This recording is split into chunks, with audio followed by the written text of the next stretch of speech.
tous. Nous allons parler aujourd'hui de la protection sociale du dirigeant. Pour en parler avec nous, Pascal Ravon. Bonjour. Bonjour.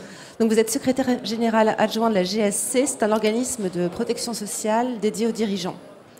Absolument, depuis 35 ans déjà. Alors, on parle assez peu de notion d'échec en France, ça reste tabou. Et de fait, les créateurs d'entreprises ne savent pas vraiment ce qui les attend si jamais ça se passe mal. Ça peut arriver.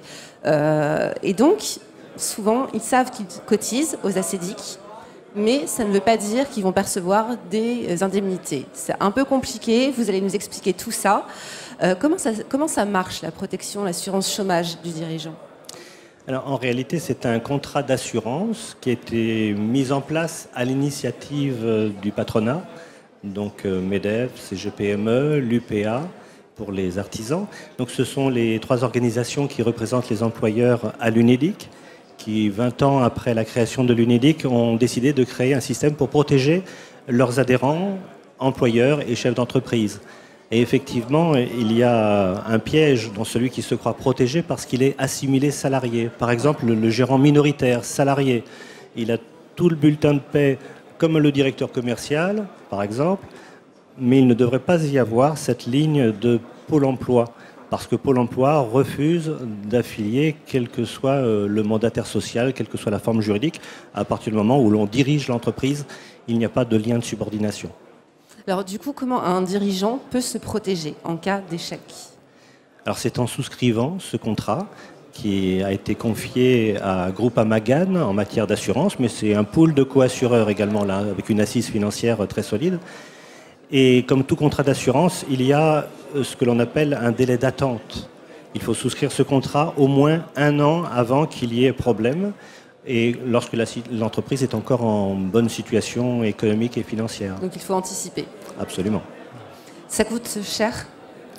Alors non, contrairement à une rumeur sur les régimes privés, pour citer un exemple, pour être couvert à 55% de son revenu professionnel, en dehors des dividendes, la cotisation pour 12 mois de chômage est de 3%. 3% appliqué aux revenus.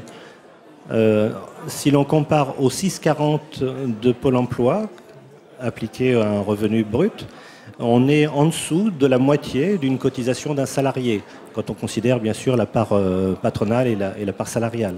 Donc ce n'est pas du tout coûteux. Pour 12 mois, on est à moins de la moitié d'une cotisation de Pôle emploi. Ça couvre quoi ? Par exemple, est-ce qu'on peut bénéficier de ce type d'indemnisation quand on met la clé sous la porte ? Mais dans quelle catégorie vous intervenez ? Toutes les catégories d'échec ? Alors, ce sont tous les cas de cessation d'activité définitive, soit du dirigeant par rapport à l'entreprise, en cas de révocation. Ouais. Et là, on ne s'occupe même pas du motif de la révocation. Donc, c'est tous les cas de révocation lorsqu'ils correspondent évidemment au statut de l'entreprise. On ne s'occupe pas du motif. Et bien souvent, d'ailleurs, la révocation est décidée ad nutum. Ça veut dire d'un signe de la tête.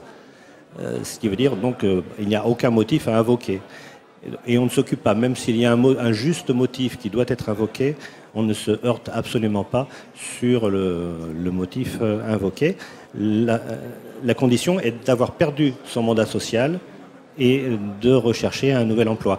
Même le cas de démission, lorsqu'on nous justifie que c'est bien une démission contrainte pour la forme, mais qu'en réalité l'intéressé était invité à démissionner, ce sera un cas couvert par cette assurance GSC. Et pour ce qui touche l'entreprise elle-même, ce sont tous les événements, qu'ils découlent d'une décision judiciaire d'un tribunal. Donc là, forcément, les difficultés économiques sont avérées. Il n'y a même pas à chercher, à étudier profondément. Mais aussi les décisions à l'amiable. Le dirigeant peut décider avec ses associés, s'il y en a, de fermer l'entreprise pour ne pas aller au dépôt de bilan. C'est une décision amiable, mais qui n'est pas volontaire, parce qu'il y a une contrainte extérieure. Voilà, tout à fait. Très bien. Eh bien, merci beaucoup de nous avoir permis d'en savoir un petit peu plus sur cette protection sociale. Je vous en prie, merci.